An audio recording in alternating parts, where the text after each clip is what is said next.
guys, it's Leonie, and as some of you may know, I went through a pretty tough breakup recently. It sucks, especially when you think you have your whole life planned out. You've got your eyes on that dream engagement ring, dream home, children's names picked out, wedding playlist ready to go, and then, all of a sudden, without any warning, you're sad and alone, weeping in the corner, wishing that the ground would swallow you whole. If you're going through that right now, rest assured it'll probably get worse before it gets any better. Trust me, I know, and it's even worse when you suffer from abandonment issues, but that's for another video. I've put together this ultimate breakup survival kit, something which will definitely not help you in the midst of your distress, but it's here and available for those moments when you have a bit of clarity and you realize that, hey, I'm actually better off without him or her. So here it is, my ultimate breakup survival kit.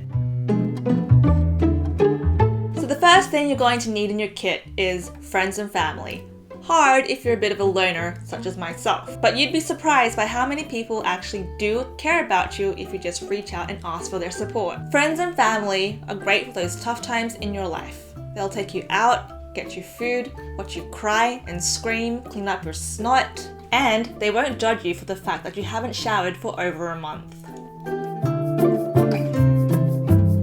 The next thing that got me through my breakup is music. Music is great for determining your mood. When you're sad and you're listening to sad music, you're going to be even more sad. When you're sad and you listen to happy music, you're probably going to wonder why the fuck is everyone so happy and I'm so fucking sad? And you might want to punch someone in the face. What you'll want in your kit is 2 music playlists. The first filled with all those sad, miserable, heartbreak songs that you can totally relate to and cry your heart out. The second playlist is filled with upbeat, happy, positive music that you probably can't relate to as much, but it's there for those times when your brain snaps out of it and is like, fuck this, I got this, and those songs will help you sustain that sassy mood for as long as possible.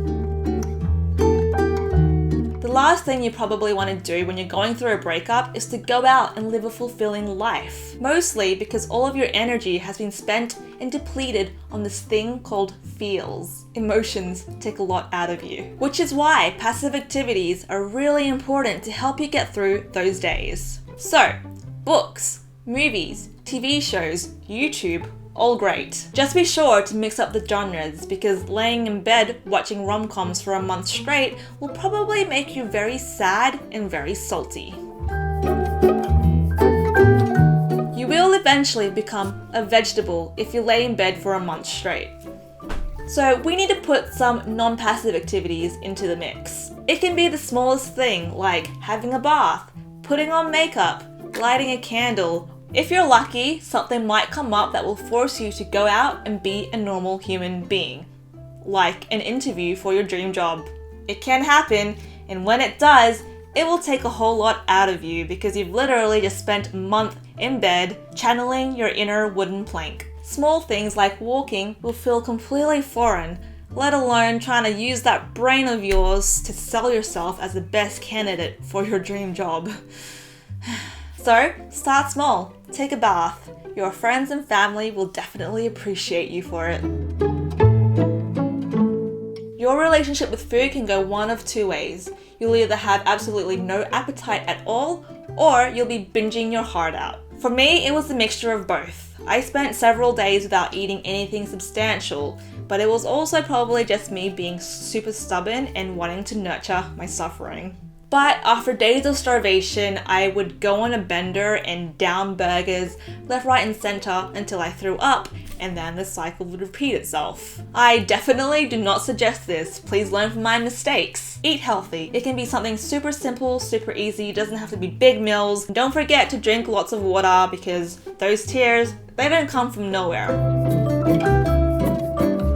Now, getting back into the dating scene might not be for everyone, but if you think signing up for a dating app like Tinder might help that ouchy feeling here in your heart, then go for it. I think it's important to know that there are still people out there that could potentially still tickle your fancy. This really helped me get through my lonely nights, and I know it sounds a little bit promiscuous, but really it was just talking to new people and you don't necessarily have to go out and meet them. I think it's just a really good way to boost your self-esteem and your self-confidence and know that, hey, you still got it. But before you do sign up for something like that, be sure that you know what you want. Be completely transparent with the person you're talking with, because you don't want to lead someone on if all you're looking for is a rebound. And who knows, you might actually find someone who you kind of want to be serious with.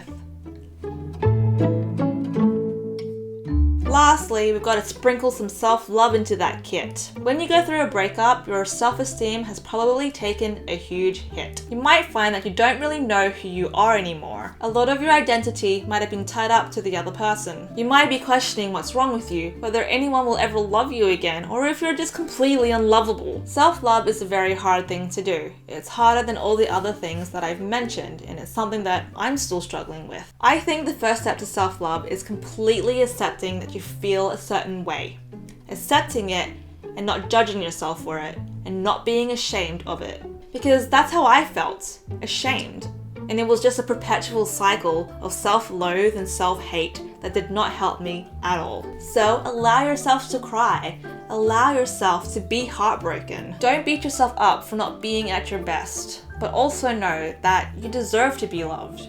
Everyone deserves to be loved. And the first step is to love yourself. So we're gonna look in the mirror, we're gonna smile, and we're gonna love ourselves. I know, it's gross. Ew. Ugh. Ugh.